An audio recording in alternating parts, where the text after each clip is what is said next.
Assalamualaikum warahmatullahi wabarakatuh. Selamat berjumpa kembali pada mata pelajaran IPS tentunya untuk kelas 9 dengan materi yang selanjutnya. Jika pada pertemuan minggu lalu kita membahas tentang letak dan luas benua, kita akan membahas tentang kondisi alam negara-negara dunia untuk pertemuan kali ini. Nah, anak-anak, sebelum kita memasuki pembelajaran kali ini, alangkah baiknya kita berdoa terlebih dahulu. Berdoa disilahkan. Oke, berdoa tidak akan pernah cukup. Ya anak-anak, hari ini kita akan belajar seperti apa sih kondisi negara-negara di dunia yang mungkin kita belum pernah pergi ke sana secara langsung. Nah, kali ini Bapak akan menjelaskan spesifikasi tentang kondisi alam negara-negara di beberapa belahan dunia. Yaitu ada Jepang, Amerika Serikat, Inggris, Australia, dan juga Mesir. Perlu diketahui juga bahwa setiap negara itu mempunyai karakteristik sendiri yang berbeda dengan negara lainnya, baik itu keadaan alam, penduduk, dan lainnya. Nah, dalam pembelajaran kali ini kita akan mempelajari keadaan alam beberapa negara di dunia tadi, baik itu dari benua Asia maupun dari benua lainnya. Nah, keadaan alam yang kita maksudkan, yang kita akan pelajari bersama, yaitu berupa lokasi, iklim, bentuk muka bumi, geologi, flora, serta faunanya. Negara yang pertama kita akan pelajari adalah Jepang. Nah, anak-anak, apa sih yang kalian pikirkan jika mendengar kata Jepang? Oke, bunga sakura. Terus, Gunung Fuji. Oke. Terus apa lagi? Ya, jadi setiap hari mungkin kita bisa dapat melihat berbagai produksi dari Jepang. Contohnya apa? Contohnya adalah kendaraan bermotor, terutama mobil. Nah, negara Jepang merupakan salah satu negara industri yang sangat populer dalam dunia industri dunia. Nah, untuk letak negara Jepang, kita akan pelajari bahwa letak negara Jepang berada di mana. Nah, ini adalah peta dari Jepang yang berwarna hijau. Kemudian, Jepang ini berada di mana? Yaitu di barat Laut Samudra Pasifik dan berbatasan dengan sebelah barat Korea Utara, Korea Selatan, dan Rusia. Kemudian di sebelah utara Jepang berbatasan dengan Laut Okhotsk, dan timur dengan Samudra Pasifik, dan selatan dengan Laut Cina Timur dan Laut Filipina. Nah, seperti yang kita tahu, Tokyo adalah ibu kota dari Jepang dengan bahasa Jepang sebagai bahasa resminya, dengan agama Buddha, Shinto, serta Kristen. Dengan pemerintahannya adalah kerajaan konstitusional. Kemudian kepala negaranya, pemerintahannya yaitu Perdana Menteri dengan mata uang yen. Nah, letak astronomis di negara Jepang yaitu 30 LU sampai 47 LU dan 128 BT sampai 146 BT. Iklim di Jepang karena Jepang berada dalam kondisi atau letak astronomis yang tadi, sehingga Jepang ini membujur dari utara selatan dengan kondisi iklim Jepang bervariasi sesuai dengan lintangnya. Jika dari suhu pada musim dingin, Jepang ini berkisar antara -7 sampai dengan 7 derajat Celcius. Sedangkan pada musim panas, suhu udaranya ini yaitu berada pada kondisi 21 derajat sampai 27 derajat Celcius. Dan curah hujan di Jepang berkisar antara 840 sampai 3050 mm per tahun. Jepang memiliki iklim sedang dengan 4 musim, yaitu musim semi, panas, gugur, dan dingin. Nah, musim semi ini diperkirakan sekitar bulan Maret dan ditandai dengan munculnya kuncup bunga plum. Oke, setelah bunga plum ini berakhir, kemudian muncullah kuncup bunga sakura. Nah, bunga sakura itu yang kita sering lihat di TV, di HP, dan sebagainya yang berwarna pink, ada juga yang berwarna semu merah. Nah, sedangkan pada musim panas di Jepang, ini dimulai sejak bulan Juni. Nah, suhu musim panas bisa mencapai 35 derajat Celcius dengan kelembaban lebih dari 90 derajat. Oleh karena itu, pohon-pohon hijau dan suara serangga itu sangat ribut atau sangat bising. Nah, kemudian bentuk muka bumi dari Jepang. Jepang memiliki wilayah dataran yang kecil, yaitu sekitar 30% dari luas wilayahnya. Nah, sebagian besar 70-80% wilayahnya ini yang terdiri dari pegunungan. Jadi itulah mengapa di Jepang itu banyak pemandangan-pemandangan yang itu adalah pepohonan dan juga pegunungan.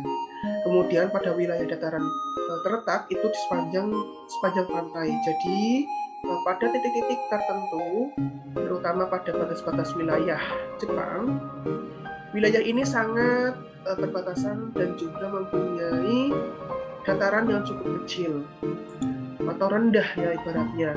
Kemudian dataran terbesar yang dapat kita jumpai adalah daratan Kanto di wilayah Tokyo atau di ibu kota Jepang sendiri. Kemudian Kinai Plain, Nobi, Chigo, Sendai, dan lain sebagainya. Nah, selain itu ada pula dataran yang relatif kecil yang luasnya di Hokkaido dan menjadi pusat aktivitas penduduk. Nah, Hokkaido ini adalah salah satu kota kecil dari negara Jepang yang sangat mampu menjadikan penduduk dan juga wisatawan pergi ke Hokkaido karena keindahan alam, kemudian wisata kulinernya yang sangat diburu oleh masyarakat dari belahan dunia. Nah, secara geologis, Jepang terletak di tepi bagian barat dari Samudra Pasifik, dan daerah ini merupakan bagian dari cincin api atau Ring of Fire. Nah, sehingga di Jepang ini mempunyai banyak gunung api, dan setidaknya ada 192 gunung api ini tersebar di Jepang. Salah satunya yaitu Gunung Fuji dengan ketinggian 3.776 meter. Nah, karena banyaknya gunung api, maka 25% wilayah negara ini tertutup oleh lapisan vulkanik. Sehingga Jepang ini termasuk dalam keadaan negara yang sangat subur. Dan karena dilalui oleh cincin api, maka gempa bumi pun sering terjadi, baik itu aktivitas vulkanik maupun tektonik. Kemudian flora dan fauna yang ada di Jepang. Nah, sekitar 67% wilayah Jepang ini masih berupa hutan, karena masih ketatnya, masih banyaknya populasi dari hutan, karena daerah pegunungan yang belum dijaga.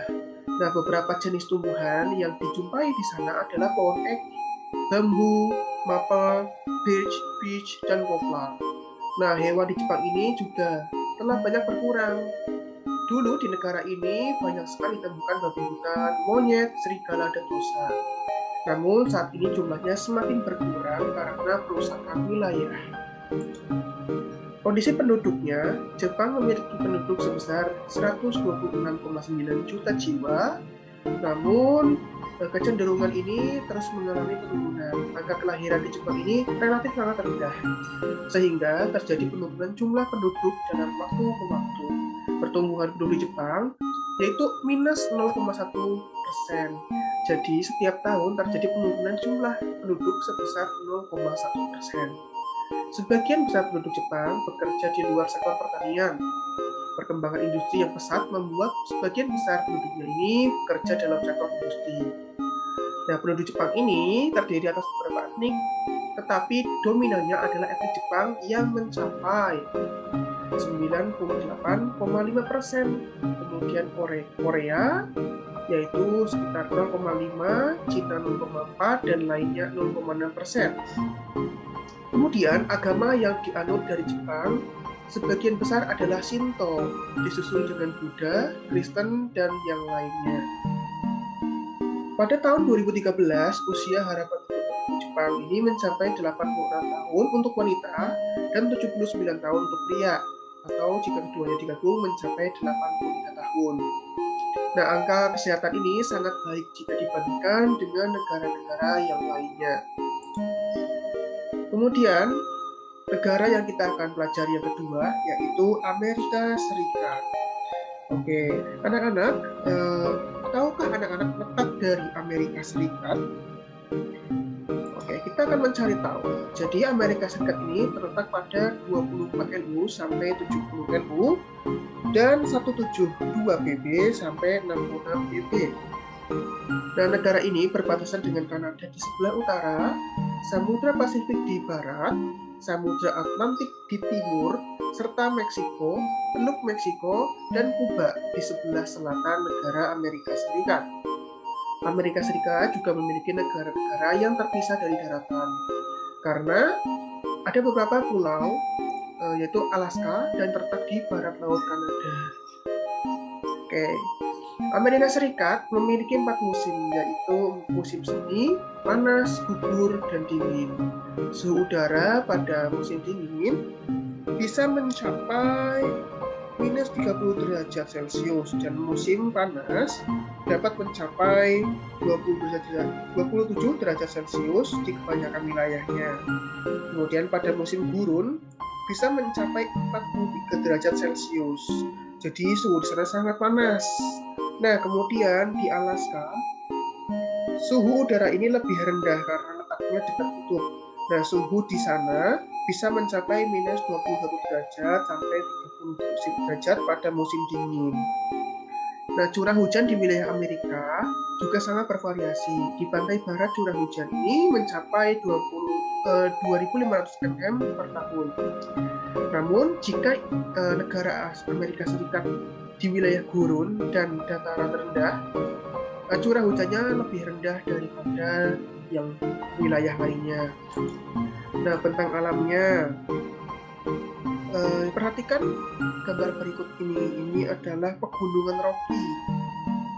Sangat indah sekali. Ini adalah keadaan alam dari Amerika Utara. Nah, tampak dari fisik negara Amerika Serikat ini terdiri dari 2 rangkaian pegunungan, yaitu Pegunungan Rocky dan Pegunungan Appalachia di bagian timur. Nah, Pegunungan Rocky ini mempunyai beberapa puncak yang umumnya tidak terlalu tinggi, sedangkan Pegunungan Appalachia di bagian timur ini membentang hampir sejajar dengan Samudra Atlantik sejauh 2.400 km. Nah, secara garis besar, keadaan alamnya itu dibagi menjadi 3, yaitu barat. Kemudian di barat ini, sebagian besarnya adalah pegunungan Rocky yang terdiri dari pegunungan Cascade, pegunungan Sierra Madre Barat, Sierra Madre Nevada. Sedangkan di bagian tengah, ini merupakan kompleks timur dari Gunung Rocky yang merupakan dataran rendah yang sangat luas dan subur. Kemudian di bagian timur, keadaan alam di bagian ini didominasi oleh 2 penampakan alam yang utama, yaitu Pegunungan Allegheny dan Pegunungan Appalachia, serta dataran rendah Great Lakes dan Landmark. Nah, keadaan alam di Amerika Tengah. Keadaan alam di Amerika Tengah ini tergolong sangat rumit dan tidak teratur. Oke, jika dilihat dari tata letaknya, di sini memang kurang teratur dibandingkan dengan pegunungan yang lainnya. Nah, di bagian selatan wilayah ini terdapat tanah genting Panama dan tanah genting Tehuantepec. Pada tanah genting Panama ini disebut dengan terusan yang menghubungkan Samudra Pasifik dengan Samudra Atlantik. Kemudian, keadaan alam Amerika Selatan, umumnya keadaan ini dibagi menjadi 3, yaitu pegunungan, dataran tinggi, dan dataran rendah. Nah, dataran tinggi di sini di Amerika Selatan seperti dataran Guyana, Patagonia, Brasil, dan yang lainnya. Nah, di dataran tinggi ini juga menyimpan mata air seperti Sungai Amazon. Nah, dataran rendahnya yang berada di sekitar lembah sungai besar tadi, yaitu Amazon dan Sungai Orinoco dengan anak-anak sungainya yang sangat banyak. Kemudian geologinya, Amerika Serikat ini merupakan negara yang kaya akan sumber daya geologi. Beberapa kekayaan tersebut adalah batu bara, minyak bumi, tembaga, fosfat, timah, dan besi. Kekayaan batu bara Amerika Serikat ini bahkan mencapai 1/5 atau 27% dari cadangan batu bara yang ada di dunia. Beberapa bahan tambang yang dihasilkan oleh Amerika Serikat seperti uranium, bauksit, emas, perak, merkuri, nikel, potas, besi, dan gas alam. Nah, di Amerika Serikat ini juga banyak memiliki dataran yang sangat luas dan sangat subur. Dataran tersebut banyak ditanami dengan tanaman sereal, terutama jagung, kemudian gandum, dan dijadikan sebagai daerah peternakan. Nah, Berbicara peternak-peternakan, kita beralih ke flora dan faunanya. Jadi, pada saat bangsa Eropa datang ke Amerika Serikat, bagian timur negara ini masih berupa hutan yang sangat lebat. Di bagian utara ini adalah pegunungan yang banyak ditumbuhi oleh pohon pinus. Sedangkan di bagian tengah Amerika, banyak sekali padang rumput yang sangat luas, hingga perbatasan di utaranya sampai ke Teluk Meksiko di selatan. Nah, padang rumput ini berbatasan dengan gurun yang ada di barat Amerika Serikat. Sedangkan di bagian tenggara masih banyak dijumpai hutan yang menggugurkan daunnya setiap tahun. Biasanya terdapat pohon maple, elm, dan atau oak. Nah, pohon-pohon konifer yang sangat tinggi dan besar banyak tumbuh di daerah pegunungan California.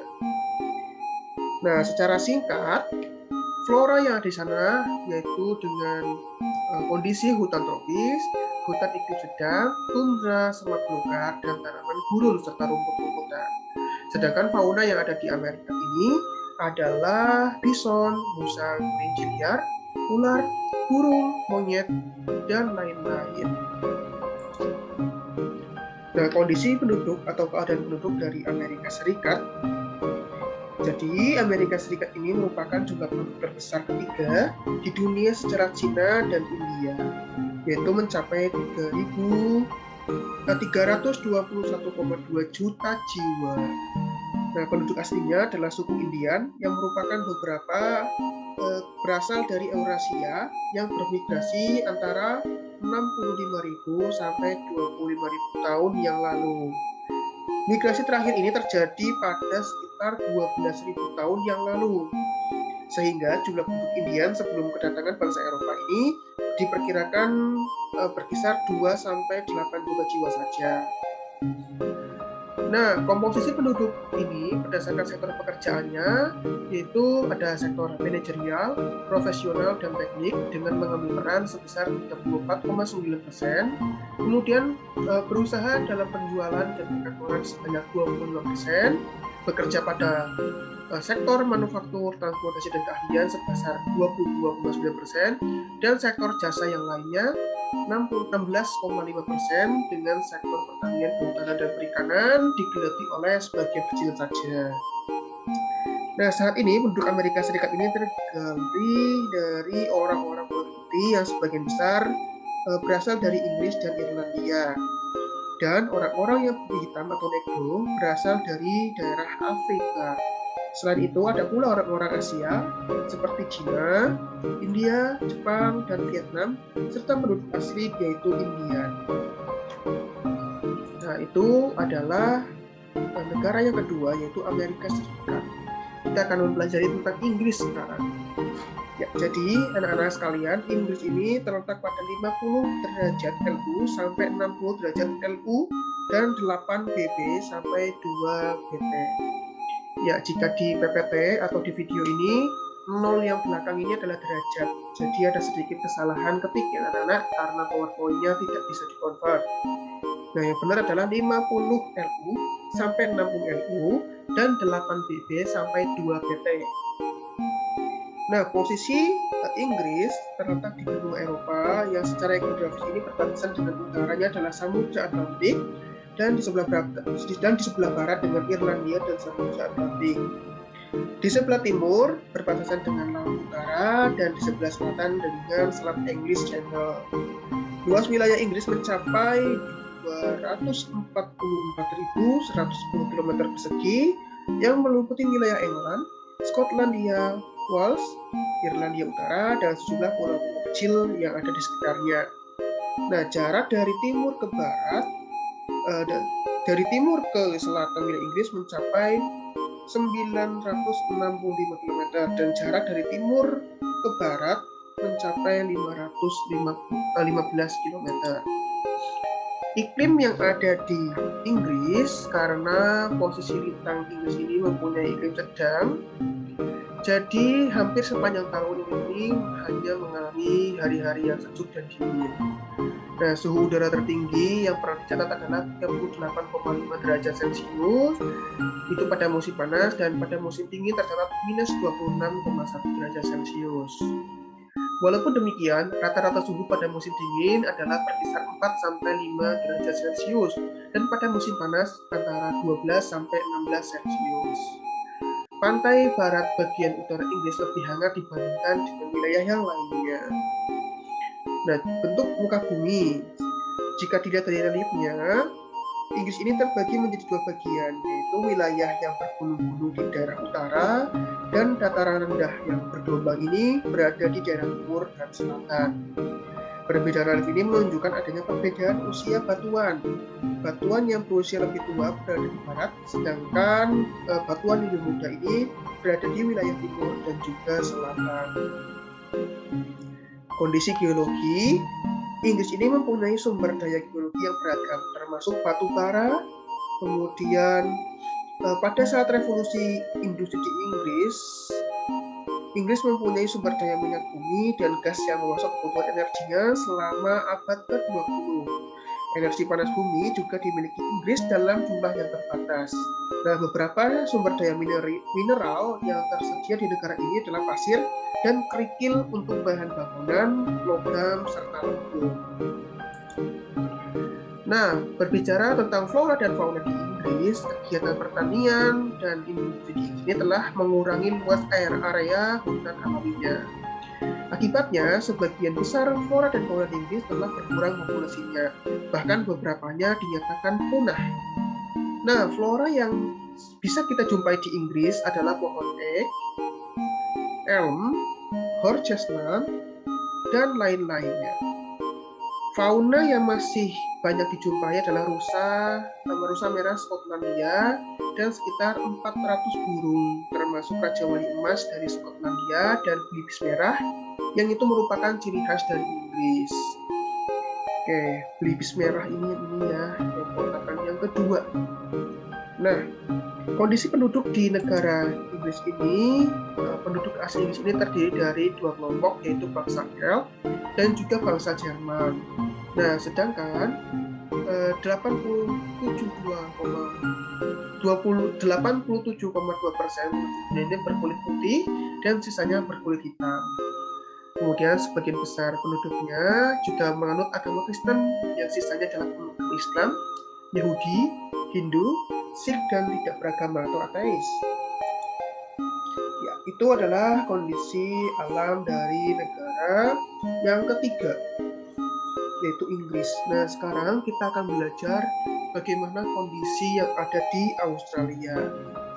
Nah, lokasi di Australia pada pertemuan yang lalu kita sudah membahas secara gamblang tentang letak atau lokasi dari Australia. Nah, Australia ini mempunyai 3 wilayah lintang, yaitu lintang tropis, subtropis, serta sedang. Nah, kita langsung saja ke bentuk muka bumi. Jadi, di negara Australia ini ada 4 bentuk muka bumi yang sangat menonjol, yaitu dataran pantai, dataran tinggi timur, dataran rendah tengah, dan juga plato. Nah, dataran pantai ini terdapat di bagian timur Australia yang memanjang dari Queensland sampai Victoria. Nah, wilayah ini mempunyai dan merupakan wilayah yang terdapat di Australia. Dataran tinggi timur atau yang disebut juga dengan The Great Dividing Range terletak di bagian timur Australia. Wilayahnya sangat memanjang sejauh 3.500 km dari Cape York Peninsula sampai Tasmania. Nah, wilayah ini terdiri dari lembah atau jurang yang curam serta merupakan daerah yang tersubur di Australia. Nah, dataran rendah tengah ini mempunyai ciri yang sangat datar dengan ketinggian sekitar 200 meter saja di atas permukaan laut. Kemudian dataran rendah tengah meliputi seperempat bagian dari benua Australia. Kemudian yang terakhir adalah plato mencakup sepertiga luas benua Australia. Sehingga kondisi iklim ini tergolong kering dan semi kering, serta tersusun oleh batuan beku purba dan batuan metamorf. Ya, ini adalah The Great Dividing Range. Kemudian ini adalah batuan beku purba dan batuan metamorf yang sebagian besar ini dapat ditemukan di Australia. Nah, flora fauna di Australia. Oke, Australia pasti sangat identik dengan hewan yang mempunyai kantong, yaitu kanguru. Ya, kanguru atau kanguru nih. Ya, jadi Australia ini mempunyai 378 spesies mamalia, 88 spesies burung, 300 spesies kadal, kemudian 140 spesies ular, dan 2 spesies buaya. Nah, simbol dari Australia adalah kanguru, wallaby, koala, dan setan Tasmania. Nah, gambar yang di sini adalah tentang terlihat bahwa gambar kanguru. Nah, sebenarnya wallaby juga merupakan ikon yang tidak terpisahkan dari Australia, dengan wallaby ini berbentuk lebih kecil atau lebih mini. Nah, fauna aslinya ini seperti apa? Yaitu ada dingo, platypus, kurawa, angsa hitam, dan lain sebagainya. Fauna lainnya yang ada di Australia juga kita tidak bisa meninggalkan bahwa di Australia ini banyak sekali ular. Nah, kemudian Australia ini mempunyai 4.000 sistem terumbu karang terbesar di dunia yang bernama Great Barrier Reef. Mungkin Anda sudah tidak asing dengan kata ini ya. Nah, kemudian berbicara tentang flora, vegetasi yang umumnya ditemukan di Australia adalah vegetasi yang telah beradaptasi dengan kondisi kering. Jadi saat ini flora di Australia adalah flora yang mampu bertahan di Australia dengan kondisi iklim yang sangat kering. Nah, contohnya apa? Yaitu vegetasi ini atau flora ini yaitu dominannya adalah rumput hammock yang umumnya berada di Australia Barat, Selatan, dan Utara. Sedangkan di Australia Timur ini hutan eukaliptus ini lebih banyak dijumpai atau tanaman minyak kayu putih. Nah, sedangkan di barat banyak dijumpai hutan akasia dan semak belukar. Nah, bagaimana sih penduduk dari Australia itu? Ya, ini adalah gambar dari suku Aborigin. Nah, anak-anak diharapkan sudah tidak asing dengan suku Aborigin. Nah, perlu diketahui juga bahwa jumlah penduduk Australia pada tahun 2015 sebesar 23,9 juta jiwa. Nah, kepadatan penduduk Australia ini hanya 3,1 orang per kilometer persegi. Jadi sekitar 89% penduduknya ini bertempat tinggal di daerah perkotaan. Nah, suku Aborigin yang ada di gambar ini adalah penduduk asli dari Australia. Nah, penduduk lainnya juga ada, yaitu pendatang dari berbagai negara dan benua. Nah, rata-ratanya itu ada sekitar 393 pendatang atau imigran per hari ke suku Australia. Jadi cukup banyak juga imigran atau imigrasi dari negara lain, dari benua lain yang untuk tinggal di Australia. Nah, struktur penduduk Australia ini karena banyak juga imigran yang datang, jika dikategorikan per usia, di Australia ini 18,3% penduduknya adalah di bawah 15 tahun. Nah, sedangkan pada usia 15 sampai 64 atau usia produktif berkisar 67,7%, dan 14%-nya ini berusia lebih dari 65 tahun, sehingga menunjukkan angka ketergantungan sebesar 20,7%. Nah, yang terakhir yang kita akan pelajari adalah berkaitan dengan negara Mesir. Nah, posisi Mesir terletak pada 25 derajat PP sampai 36 derajat PP dan 22 derajat FU sampai 32 derajat FU. Secara geografis, Mesir terletak di Afrika Utara dengan posisi sebagian negaranya menghadapkan Laut Mediterania dan Laut Merah.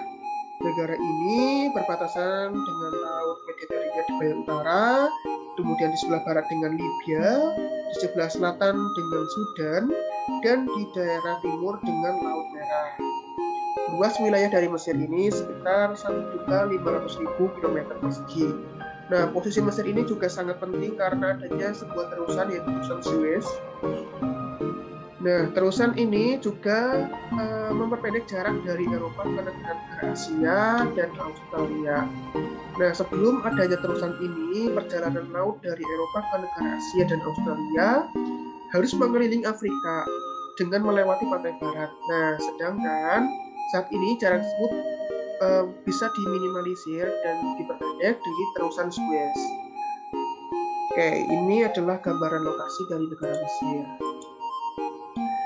Nah, iklim yang ada di Mesir, dia memiliki dua iklim, yaitu subtropis dan juga gurun.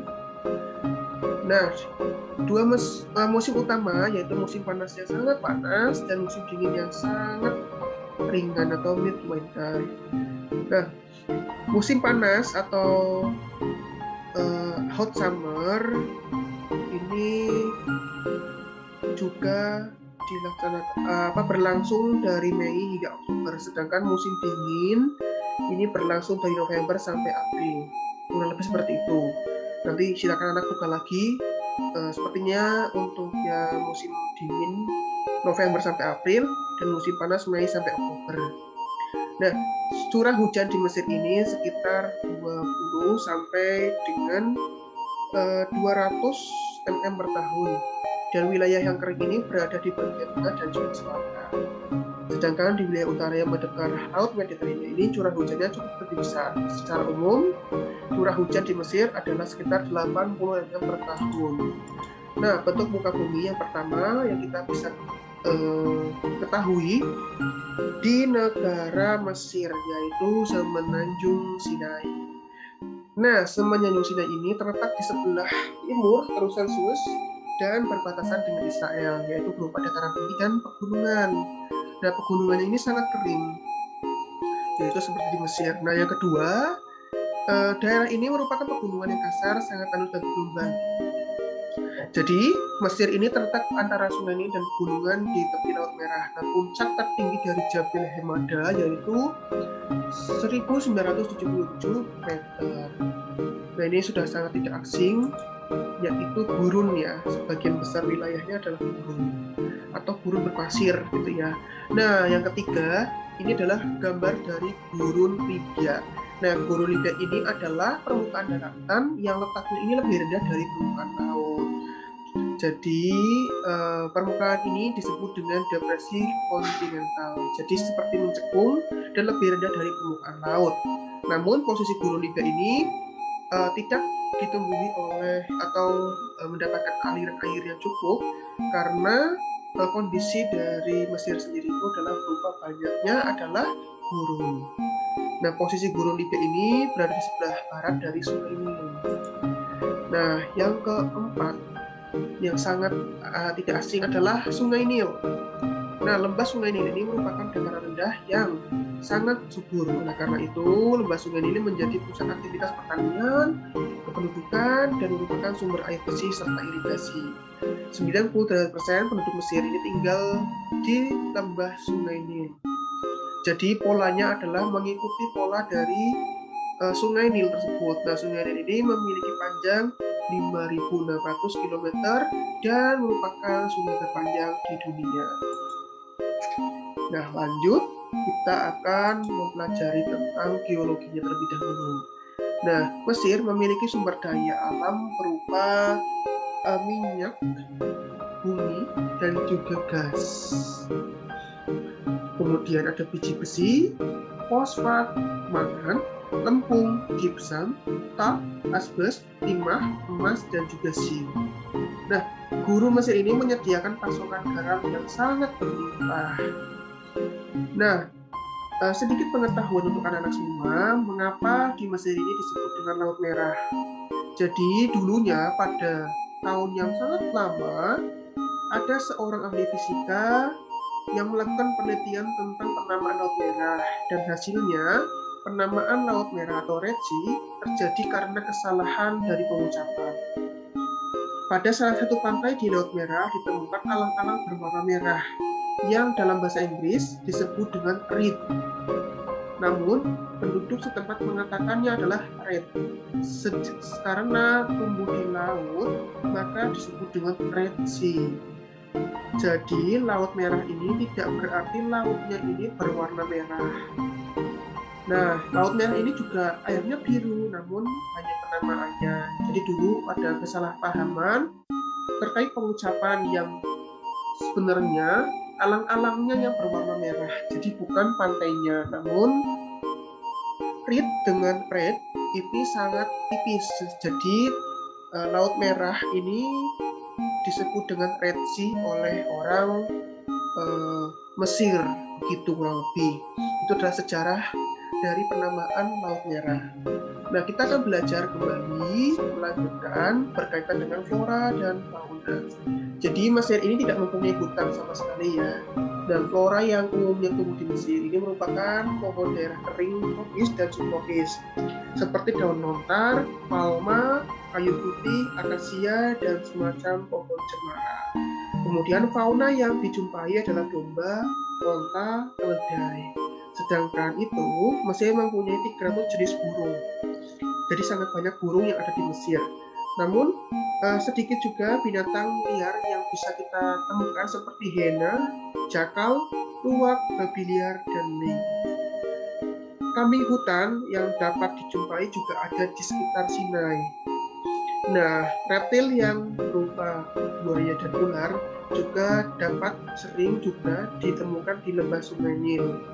Ya, karena habitatnya di sana ya. Jadi memang di lembah Sungai Nil ini banyak sekali ular dan juga buaya liar. Nah, reptil tadi masih lumayan banyak juga, dan juga ditemukan banyak sekali ikan di Sungai Nil. Berbagai macam ikan, spesies, bentuk, dan lain-lainnya. Nah, ini adalah beberapa hewan yang ada di Mesir. Ada unta, kemudian hiena, kemudian burung-burungan, kemudian ada juga jakal. Ya, jakal ini mirip seperti serigala.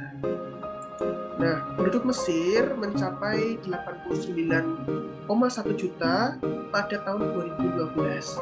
Dan sekitar 43% penduduknya tinggal di daerah perkotaan, dan 2/3-nya duduk di daerah delta dan lembah sungai yang subur atau Sungai Nil tadi. Nah, para petani tradisional Mesir ini disebut dengan felahin.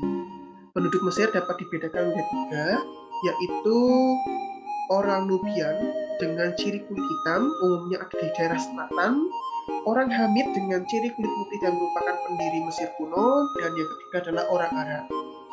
Nah, sebagian besar 90% penduduk Mesir ini beragama Islam, dan sisanya beragama Kristen. Oleh karena itu, konstitusi Mesir ini berdasarkan pada hukum Islam secara penuh. Ya, itu adalah pembelajaran hari ini. Jadi kita sangat banyak belajar dari negara-negara yang ada di dunia seperti Jepang, Amerika Serikat, Inggris, Australia, dan juga Mesir. Nah, yang kita pelajari yaitu tentang lokasi, iklim, bentuk muka bumi, geologi, flora, serta faunanya, serta kependudukannya. Ya, cukup sekian yang bisa Bapak sampaikan. Kurang lebih mohon maaf. Jika kalian ada pertanyaan, bisa sampaikan di Google Classroom atau lewat WA juga boleh. Tetap semangat mengikuti pembelajaran minggu depan dengan materi baru tentunya, yaitu apa ya? Yaitu dinamika penduduk benua-benua di dunia. Oke, tetap jaga kesehatan dan jangan lupa pula untuk mengerjakan tugas, semangat dalam mengikuti pembelajaran daring, dan jangan bosan untuk mematuhi protokol kesehatan serta menjaga keadaan fisik, mental, spiritual, dan juga jasmani tentunya. Oke, dari Bapak cukup sekian. Video dari Hidayah. Wassalamualaikum warahmatullahi wabarakatuh.